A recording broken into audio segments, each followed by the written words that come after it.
Merci de cet exposé parce que tout ce que vous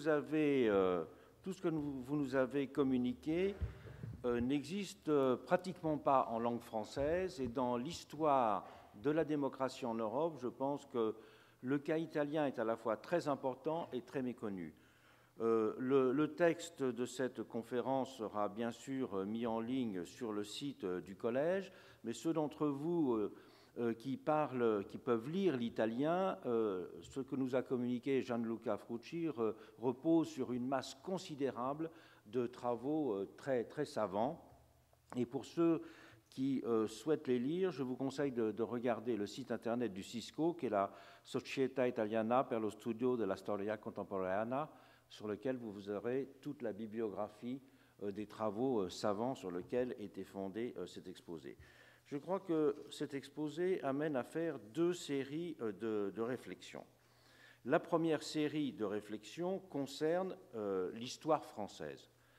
Je trouve que dans toute l'histoire constitutionnelle française, on n'a pas donné assez de place, effectivement, à ce qu'a représenté l'expérience constitutionnelle des républiques sœurs. Cette expérience constitutionnelle des républiques sœurs a été décisive pour déterminer la conduite de Bonaparte en l'an 8. Les présentations générales de la Constitution de l'an 8 mettent l'accent sur les discussions et les divergences de point de vue entre Sieyès et Bonaparte. Mais je pense que Bonaparte, lui, avait en quelque sorte expérimenté déjà ce qu'il voulait mettre en place. Et ce qui est très important dans les constitutions de ces républiques sœurs, c'est deux choses. La première chose, c'est que ces constitutions, elles mettent d'abord en scène le pouvoir exécutif. Je crois que cette mise en scène du pouvoir exécutif, ça va être le grand tournant de l'an 8 et de la période consulaire. Et ce grand tournant du pouvoir exécutif, eh bien, il est déjà exercé, il est déjà expérimenté dans les républiques sœurs. Et les gravures qui nous ont été montrées, qui faisaient suggérer la différence entre la fête de la Fédération de 1790 et les fêtes de la Fédération qu'il y a eu, notamment c'était une gravure de la République cisalpine ou cispadane, je ne me souviens pas que vous nous avez montré, mais ce qui est très important, c'est que dans toutes ces gravures, il y a la place du pouvoir exécutif. Ce qui caractérise toute l'iconographie de la fête de la Fédération, c'est que la fête de la Fédération, pour reprendre le mot de Michelet, a d'abord été conçue comme occupant un lieu vide. Donc la fête de la Fédération en France est une fête qui considère que la mise en scène de l'unité du peuple présuppose que cette unité ne soit pas en quelque sorte obérée par un lieu. Et donc elle a lieu non pas dans une des places de Paris, mais dans ce qui était à l'époque un grand terrain vague, le champ de Mars. Alors que là, on voit au contraire dans ces gravures à quel point il y a un espace qui est complètement reconstruit. Et que cet espace est reconstruit avec la place centrale du pouvoir exécutif. Et c'est ce qui a fait dire, que vous avez tout à fait raison de le souligner, c'est ce qui a fait dire à Madame de Staël, effectivement, que c'est dans ces circonstances que pour la première fois on entendait un nom propre, pourrait-on dire, dans le régime démocratique moderne. Et donc c'est la première expression constitutionnelle dans laquelle la politique moderne se lie à une personnalisation du pouvoir exécutif, alors que l'impersonnalité du pouvoir était quand même la grande idée révolutionnaire. Et donc si on veut voir le basculement de la vision d'un pouvoir impersonnel qui était l'idée révolutionnaire à la personnalisation du pouvoir qui va de pair avec la reconnaissance de la centralité du pouvoir exécutif, ben je crois que c'est là qu'on a véritablement l'origine. Et une histoire du pouvoir exécutif doit commencer avec une histoire des républiques sœurs. Et ça, c'est une chose qui est trop peu connue, ne serait-ce que parce que toutes ces constitutions n'ont jamais été publiées en français. Il n'y a aucune littérature, pratiquement, sur les républiques sœurs, aucune littérature technique. Souvent, bien sûr, les biographes de Napoléon y font référence de façon cursive, mais jamais de façon technique. Je trouve ensuite que le grand intérêt, qui est encore plus important, le grand intérêt de votre exposé est d'avoir mis l'accent sur, en quelque sorte, la dualité des histoires de la démocratie. Il y a d'un côté ce qu'on pourrait appeler une histoire de la démocratie de corps et de l'autre côté une histoire de la démocratie de la citoyenneté individuelle. Et elles sont extrêmement différentes. Et le cas italien, justement, permet de comprendre cette différence de façon tout à fait remarquable. Pourquoi il permet de le comprendre? Eh bien parce qu'il s'agisse des républiques sœurs ou qu'il s'agisse des plébiscites d'unification au moment du Risorgimento, ce qui est frappant dans le cas italien, c'est qu'il n'y a pas eu la constitution, comme il y a eu au début de la Révolution française, d'une société d'individus. Donc la société italienne reste puissamment une société de corps religieux, une société de corps professionnels, une société de corps paroissiaux, une société de corps territoriaux. Et effectivement, on ne peut pas comprendre l'histoire des plébiscites italiens si on ne fait pas référence au fait qu'il s'agisse des républiques sœurs ou qu'il s'agisse de la période 48 et puis tout le mouvement de Risorgimento qui va suivre, c'est l'expression d'un vote qui est en fait un vote de corps. Et là, il y a un parallèle que l'on peut faire avec la Révolution française, c'est que le dernier vote de corps en France, c'est le vote pour l'élection des représentants aux États généraux. Et on le sait, lors de ce vote pour des représentants aux États généraux, un vote qui souvent a été à 2 degrés, voire à 3 degrés dans certains cas, ou même plus, eh bien, ça a souvent été rappelé par les féministes de l'époque, et vous citiez Théroigne de Méricourt qui l'avait signalé, il y a eu des femmes qui ont voté pour l'élection aux États généraux. Des femmes qui ont voté non pas en tant qu'individus femmes, mais en tant qu'elles étaient membres de corps. Et notamment, toutes les femmes qui possédaient certains titres de propriété ont pu voter. Donc on voit bien là aussi comment la question du vote des femmes va se poser dans l'histoire de la démocratie. Est-ce que l'histoire du vote des femmes va être une histoire du corps des femmes ou une histoire de l'individu femme? Et le cas italien montre ça, je trouve, de façon très, très intéressante. Quand on est passé en France à l'individu citoyen, la femme corps disparaît d'un certain point de vue. Alors que dans les pays anglo-saxons, et c'est le cas notamment en Angleterre et aux États-Unis, eh bien, le suffrage féminin sera mis en place comme un suffrage de la femme en tant que corps social et non pas en tant qu'individu. Et d'ailleurs, dans tous les arguments des suffragettes britanniques ou américaines, on met en avant justement la spécificité des femmes comme nécessité de leur représentation. Donc ce n'est pas la femme individu, c'est la femme membre d'un corps spécifique, une participation et un apport particulier à la société. Mais plus encore que ce point-là, le cœur de votre exposé est double. Il est d'abord de montrer ce qui est extrêmement intéressant et important, l'écart de la conception du droit de vote entre les votes dans les plébiscites d'unification et le vote citoyen, puisque ça va, dans certains cas, jusqu'à avoir, dans certains États, avant qu'ils soient réunifiés, des votes politiques où il n'y a que 7% des citoyens qui ont le droit de vote, alors que lors du vote de rattachement, lors des votes de souveraineté, pourrait-on dire, eh bien, il y aura même des domestiques, des mineurs et des femmes. Donc, ça, c'est un élément extrêmement intéressant à prendre en compte pour l'histoire de la démocratie. Pourquoi? Parce que cela montre justement que le suffrage universel a progressé beaucoup plus rapidement en tant que suffrage de corps ou suffrage national qu'en tant que suffrage des individus. Et ça, c'est un point qui est apparu très clairement dans le débat français sous la Restauration. Parce que sous la Restauration en France, À la fin de la Révolution, au début de la Révolution, on avait un suffrage à 2 degrés. Bon. On aura ensuite un suffrage, à partir de la Constitution de l'an 3, un suffrage qui sera un suffrage direct, et après on reviendra à un suffrage à différents degrés. Mais le grand argument des libéraux pour mettre en place le suffrage censitaire, c'est de dire la vraie citoyenneté, elle est active. La citoyenneté, elle n'est pas simplement, je dirais, une participation cérémonielle.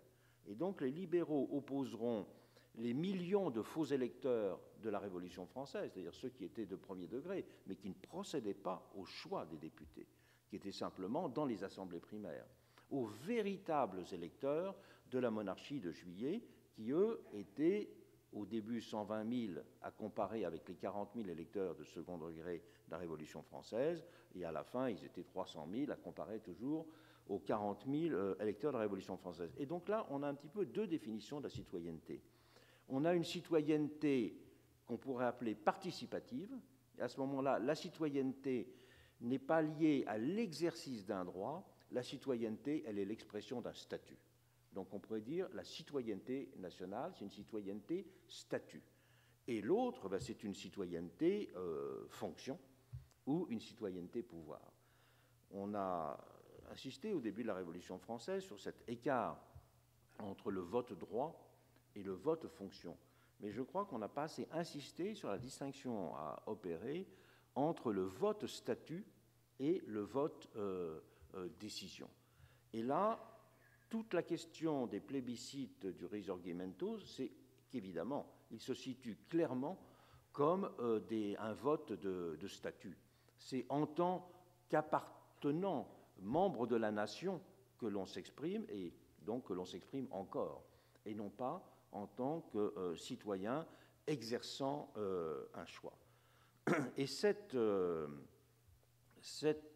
distinction, eh bien, elle va de pair entre un suffrage qui a une essence unanimiste et qui peut se lier à des formes d'acclamation, et dans lesquelles, vous l'avez souligné, c'est extrêmement important, dans lesquels les rituels de proclamation du vote sont plus importants que les rituels du vote eux-mêmes. Et c'est exactement la même chose dans l'iconographie française du Second Empire.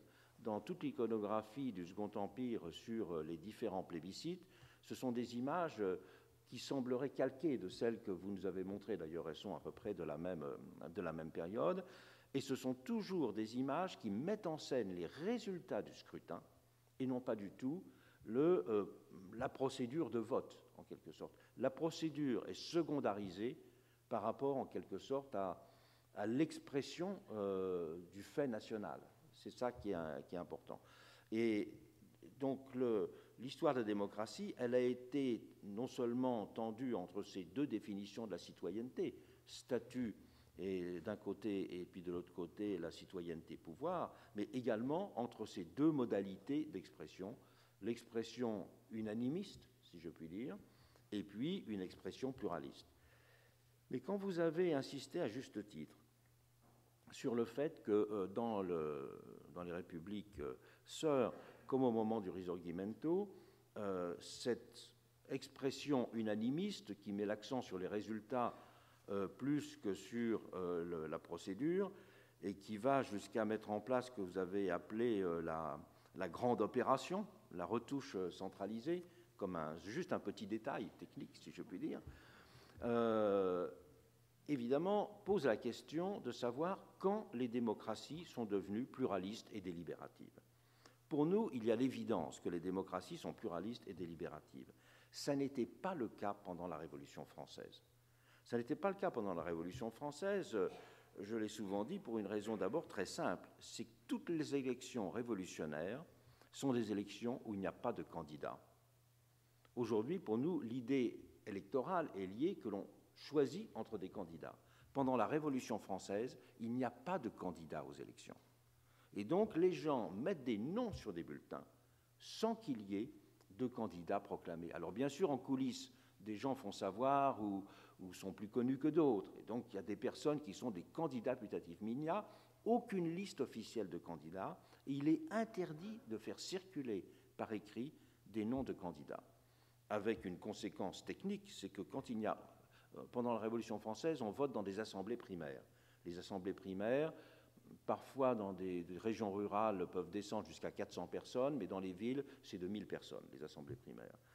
Eh bien, cela veut dire que lorsque l'on vote sans qu'il y ait de candidats, ben, le vote dure très longtemps. Donc, il dure 1 ou 2 journées.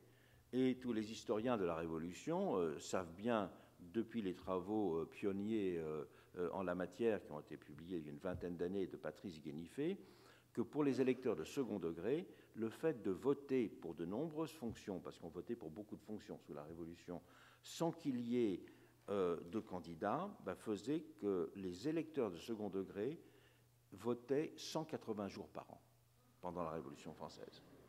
Les opérations électorales étaient une activité à mi-temps à cause de cela. Mais en même temps, le caractère pluraliste n'existait pas, justement, puisqu'il n'y avait pas de candidats. Et de la même façon, le caractère délibératif n'existait pas. Il n'y avait pas, dans les assemblées primaires, de droit à l'explication de vote. Et parmi les clubs les plus, je dirais, les clubs les plus démocratiques, comme les Cordeliers, eh bien, toutes les propositions des Cordeliers, qui étaient très favorables à des formes justement de référendum, à des formes d'expression directe, ont toujours lié leur vision de la démocratie directe au fait qu'on assemblait le peuple et qu'il ne parle jamais entre lui. C'est-à-dire que c'était lié à une expression, il formulait des idées de réunion qui étaient en rond, et non pas dans lesquelles on ne parlait pas. Et ils insistaient sur le fait que personne ne devait parler. On devait simplement dire oui ou non. Donc là, on était encore dans une tradition totalement anti-pluraliste. Tradition anti-pluraliste qu'on a bien vue en France aussi au moment où on a discuté de l'organisation de la salle de la Convention. Comment, à quoi devait ressembler un Parlement? Le grand modèle qui existe à l'époque, c'était le modèle britannique. Et le modèle britannique de la Chambre des communes, c'est qu'il y a l'opposition qui fait face à la majorité. Mais ça, c'était explicitement refusé en France en disant justement, ce Parlement britannique, il est fondé sur l'expression de la divergence et non pas sur l'expression de l'unanimité. Et pour qu'il y ait l'unanimité, il faut que tout le monde puisse regarder la tribune sans croiser le regard des autres. Donc le danger, c'était que des regards se croisent. Parce que quand des regards se croisent, il y a des rapports de force qui s'instaurent, il y a des intimidations qui peuvent avoir lieu. Alors que si on a l'hémicycle tel qu'il a été pensé à l'époque, eh bien, disait-on, c'est avec le cœur pur que les députés pourront voter. Donc là, on a bien tout un ensemble de traditions antipluralistes et antidélibératives qui ont été fondatrices dans l'histoire de la démocratie. L'histoire de la démocratie a commencé à se lier à des principes antidélibératifs et antipluralistes, la Grande-Bretagne mise à part.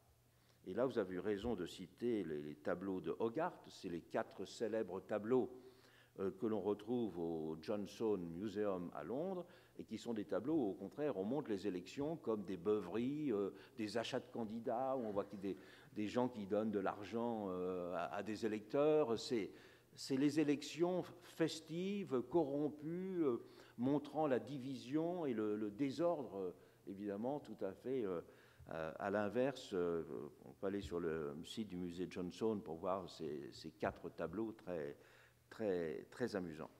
Alors, ma question sera la suivante. Si on a, dans l'histoire de la démocratie, on a commencé avec l'antipluralisme, avec l'antidélibératif. En France, il est très fréquent, en 1848, évidemment, la première élection au suffrage universel, avril 48, toute l'iconographie ressemble tout à fait à celle que vous nous avez montrée.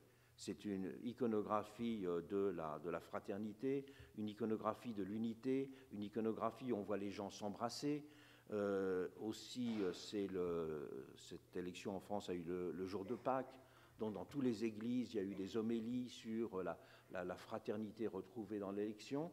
Et l'année d'après, c'est 1849, qui est la première élection en France où il y a une opposition gauche-droite, pour simplifier. Mais c'est la première élection pluraliste, donc.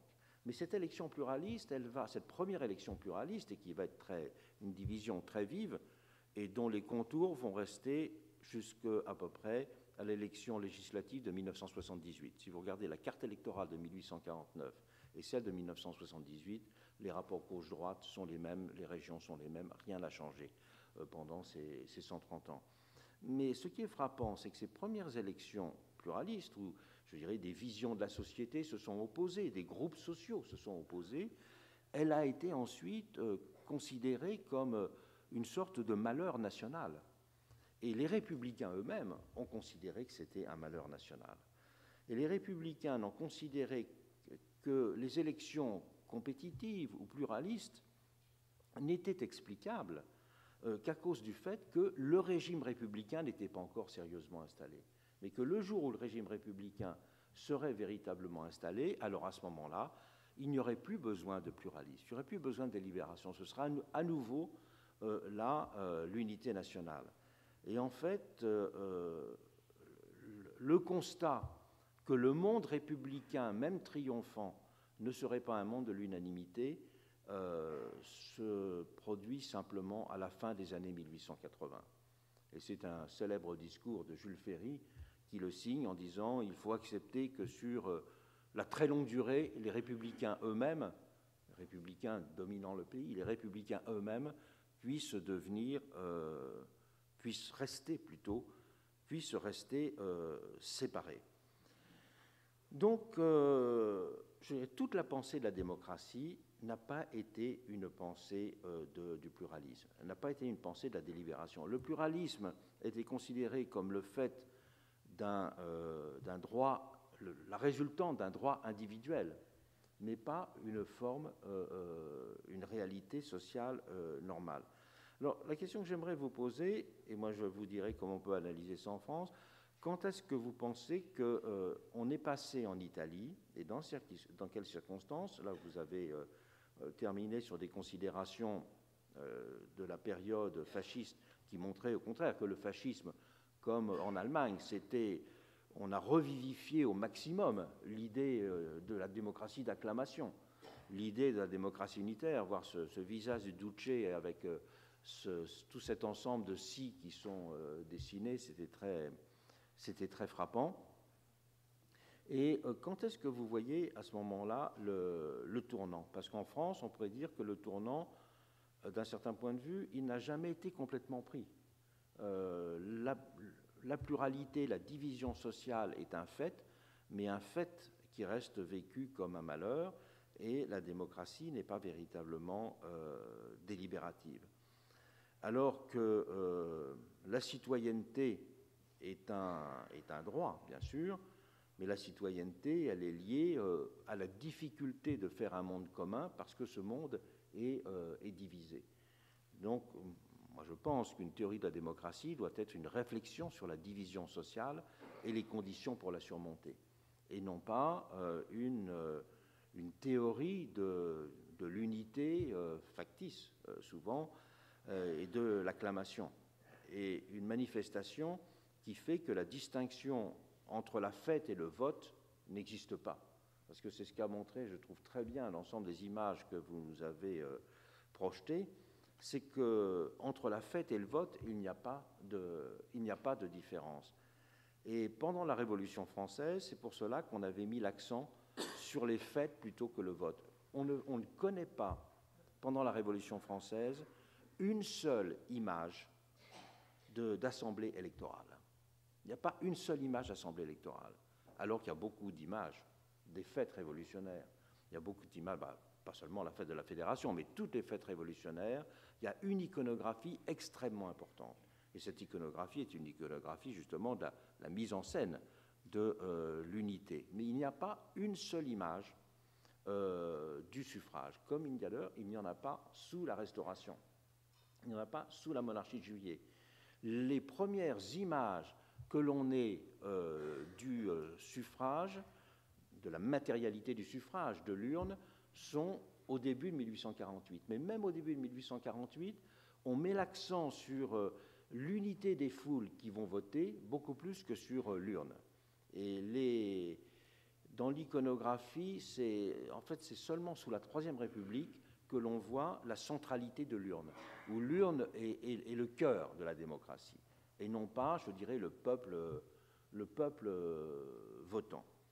Alors, en Italie, vous l'avez suggéré, mais ce serait très intéressant que l'on conclue sur ce point-là. À quel moment la démocratie est-elle devenue délibérative et pluraliste? Ou l'est-elle jamais devenue? Puisque vous nous avez donné une conclusion qui me paraissait assez balancée et au fond un peu ambiguë.